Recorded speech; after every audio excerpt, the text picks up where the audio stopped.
ಇದೊಂದು ಕ್ಲಾರಿಟಿ ಕೊಟ್ಬಿಡಿ. ಹೌದು, ನಿಮಗೆ ಪರ್ಸ್ನಲ್ ಅಂತ ಅನಿಸ್ಬೋದು, ಆದರೂ ಕೇಳ್ತೀನಿ. ಅನೇಕರ ಕುತೂಹಲ ಇರುತ್ತೆ.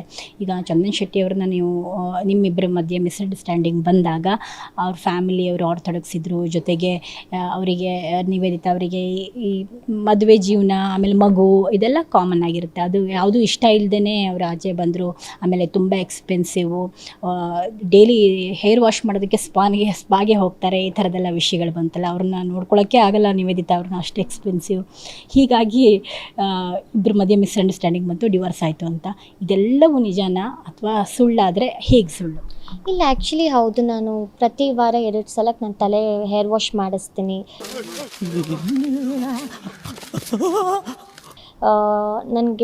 ನಾನು ತುಂಬ ಬಟ್ಟೆ ತೊಗೊಳ್ತೀನಿ, ಮತ್ತು ಸ್ಲಿಪ್ಪರ್ಸ್ ಜಾಸ್ತಿ ತೊಗೊಳ್ತೀನಿ, ಬ್ಯಾಗ್ಸ್ ತೊಗೊಳ್ತೀನಿ. ಬಟ್ ನಾನು ಯಾವುದನ್ನು ನನ್ನ ಪಾರ್ಟ್ನರಿಂದಾಗಲಿ ಅಥವಾ ನನ್ನ ಎಕ್ಸ್ ಹಸ್ಬೆಂಡಿಂದಾಗಲಿ ನಾನು ಎಕ್ಸ್ಪೆಕ್ಟ್ ಮಾಡಿಲ್ಲ. ಅವರು ನನಗೇನು ಕೊಟ್ಟಿಲ್ಲ. ನನಗೆ ಎಷ್ಟು ಚೀಪ್ ಅನಿಸ್ಬಿಡ್ತು ಅಂದರೆ, ನಿಮ್ಮ ಈ ಥರದೆಲ್ಲ ಇದಾರೆ. ಅವರು ಒಂದು ಖರ್ಚು ಮಾಡೋದಾಗಲಿ ಏನೂ ಮಾಡಿಲ್ಲ. ಆ್ಯಂಡ್ ನಾನು ನನ್ನ ದುಡ್ಡಿಂದನೇ ಮಾಡ್ಕೊಂಡಿದ್ದೀನಿ. And I am very proud to say ನನ್ನ ಖರ್ಚನ್ನ ನಾನೇ ನೋಡ್ಕೊಂಡಿದ್ದೀನಿ, ಯಾರಿಂದನೂ ಎಕ್ಸ್ಪೆಕ್ಟ್ ಮಾಡಿಲ್ಲ ಅಂತ. ಸೊ ಅದರಿಂದ ಈ ಥರ ಆಯಿತು ಅಂದರೆ ಅದು ತುಂಬ ಸುಳ್ಳಾಗತ್ತೆ. ಅದು ನನಗೆ ಏನು ಹೇಳ್ತಾರೆ, it is not a right thing to say. It is one, ಅದು ತಪ್ಪು. ಆಮೇಲೆ ಸೆಕೆಂಡ್, ಫ್ಯಾಮಿಲಿ, ಬೇಬಿ, ಅದು ಇದು ಅದು ತಪ್ಪು. ಆ್ಯಕ್ಚುಲಿ ನನಗಿಷ್ಟ, ಆ್ಯಕ್ಚುಲಿ ಮಕ್ಕಳಂದರೆ ನನಗಿಷ್ಟ. ನಾನು ಯೂಶ್ವಲಿ ಅಂತಿರ್ತಿದ್ದೆ ನನ್ನ ಫ್ರೆಂಡ್ಸಿಗೆಲ್ಲ, ನೀನು ಬಾಯ್ ಬೇಬಿ ಮಾಡ್ಕೊ, ನಾನು ಗರ್ಲ್ ಬೇಬಿನೇ ಬೇಕು ಅಂತ. ನನ್ನ ಮೇಲೆ ಆಣೆ ಇಟ್ಟು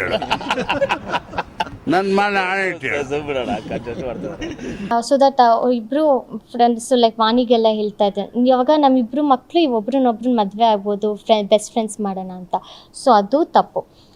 ಒಂದೊಂದು ಟೈಮ್ ಏನಾಗುತ್ತೆ ಅಂದರೆ ಅಂಡರ್ಸ್ಟ್ಯಾಂಡಿಂಗ್ ಹೋಗಿಬಿಡತ್ತೆ. ಆ್ಯಂಡ್ ಆ ಪ್ರೀತಿ ಇಲ್ಲ ಅಂದರೆ ಇರೋದು ತುಂಬ ವೇಸ್ಟು. ಬಟ್ ಆಗಂತ ಹೌದು, ಐ ಆಮ್ ವೆರಿ ಎಕ್ಸ್ಪೆನ್ಸಿವ್. ನಾನು ತುಂಬ ಚೆನ್ನಾಗಿ ಕಾಣಿಸ್ಬೇಕು ಅಂತ ನಾನು ತುಂಬ ಚೆನ್ನಾಗಿ ನಾನೇ ಮೇಂಟೈನ್ ಮಾಡ್ಕೊಳ್ತೀನಿ. ಯಾರಿಂದನೂ ಎಕ್ಸ್ಪೆಕ್ಟ್ ಮಾಡಲ್ಲ. ಅದಕ್ಕೆ ನಾನು ಹೇಳಿದ್ದು, ನಾನು ಚಿಕ್ಕವಳಿದ್ದಾಗಿಂದನೂ ನಮ್ಮ ಅಪ್ಪ ಅಮ್ಮನ ಹತ್ರನೂ ದುಡ್ಡು ಕೇಳಿಲ್ಲ. ನಾನು ವಿತ್ ಗಾಡ್ಸ್ ಗ್ರೇಸ್ ನಂಗೆ ಚೆನ್ನಾಗಿ ದುಡ್ಡು ಬರುತ್ತೆ, ನಾನು ಚೆನ್ನಾಗಿ ದುಡ್ಡು ಸಂಪಾದನೆ ಮಾಡ್ತೀನಿ, ಎಲ್ಲ ಮಾಡ್ತೀನಿ with good work and everything. So ಬೇರೆಯವರಿಂದ ಕೇಳಿ ಇಸ್ಕೊಂಡು ಮಾಡೋಷ್ಟು ಎಲ್ಲ ನಾನು ಮಾಡಲ್ಲ. ಆ್ಯಂಡ್ ಅದು ನನ್ನ ಮೇನ್ ಗೋಲ್ ಕೆರಿಯರ್ ಅಂತ ಈಗೇನು ಬಂತು ಅಂದರೆ, ನಾನು ಫಿನಾನ್ಷಿಯಲಿ ಇಂಡಿಪೆಂಡೆಂಟ್ ಆಗಿರಬೇಕು ಅಂತ ನಂಗೆ ತುಂಬ ಆಸೆ. ನಾನು ಬೇರೆಯವ್ರ ಹತ್ರ ದುಡ್ಡು ಕೇಳೋದನ್ನು ನಿಜವಾಗ್ಲೂ ಆಗಲ್ಲ. ಸೊ ಎಸ್, ನೀವು ಹೇಳಿದ್ದೆಲ್ಲ ಅದೆಲ್ಲ ಸುಮ್ಮನೆ ಪ್ರಾಬ್ಲಿ ರೂಮರ್ಸ್ ಅಷ್ಟೇ, ಇನ್ನೇನು ಇರಲ್ಲ. ಯೂಶ್ವಲಿ ಹಾಗೆ ಇರುತ್ತೆ, ಹುಡುಗಿರಂದ್ರೆ ಹಿಂಗೆ ಮಾಡ್ತಾರೆ, ಈ ಥರ ಇದ್ದಿರುತ್ತೆ, ಆ ಥರ ನ್ಯೂಸ್ ಬರುತ್ತೆ. But it's all false. Okay, ಯೂಟ್ಯೂಬಲ್ಲಿ ಆ್ಯಕ್ಟಿವ್ ಆಗಿ ಇಲ್ವಲ್ಲ, ಬಿಟ್ಬಿಟ್ರಲ್ಲ ಭಯಕ್ಕೆ? ಅಂದರೆ ನನ್ನ ಪರ್ಸ್ನಲ್ ಲೈಫ್ನ ಈ ಥರ ಆಗೋಯ್ತು, ಹೇಗೆ ತಗೋತಾರೋ ಅಂಥೇಳಿ ನಿಮಗೆ ಕಂಟೆಂಟೇ ಗೊತ್ತಾಗ್ತಾ ಇಲ್ವಾ ಅಂತ. ಅಂದರೆ ನಾನು ಹೆಂಗೆ ತೊಗೊಂಡಾಗ ಹೇಗೆ ಅದು ಕಂಟಿನ್ಯೂ ಆಗುತ್ತೆ ಅನ್ನೋದು ಗೊತ್ತಾಗ್ದೇ. ಇಲ್ಲ, ಆ್ಯಕ್ಚುಲಿ ಆ ಥರ ಏನೂ ಇಲ್ಲ. ನಾನು ಮುಂಚೆ ಬೇರೆ ಏಜೆನ್ಸಿ ಜೊತೆ ಟೈಅಪ್ ಆಗಿದ್ದೆ. ಬಟ್ ಸೊ ಅದರಿಂದ ಆಚೆ ಬಂದೆ, ನಾನೇ ಓನಾಗಿ ಸ್ಟಾರ್ಟ್ ಮಾಡೋಣ ಅಂತ. ಬಟ್ ರಿಯಾಲಿಟಿ ಶೋಸು ಎಲ್ಲ ಮಾಡ್ತಿದ್ದರಿಂದ ಸ್ವಲ್ಪ ಆಲ್ಮೋಸ್ಟ್ ದಿನ ಆಕ್ಯುಪೈ ಆಗಿದೆ.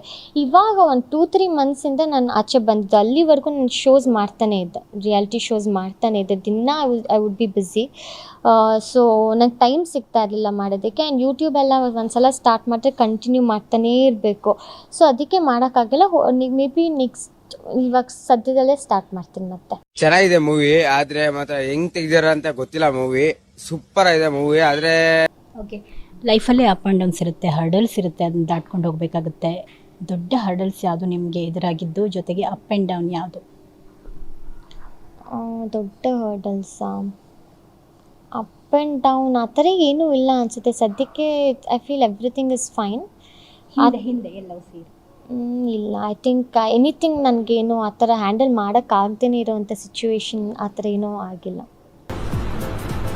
ಅಷ್ಟೇ.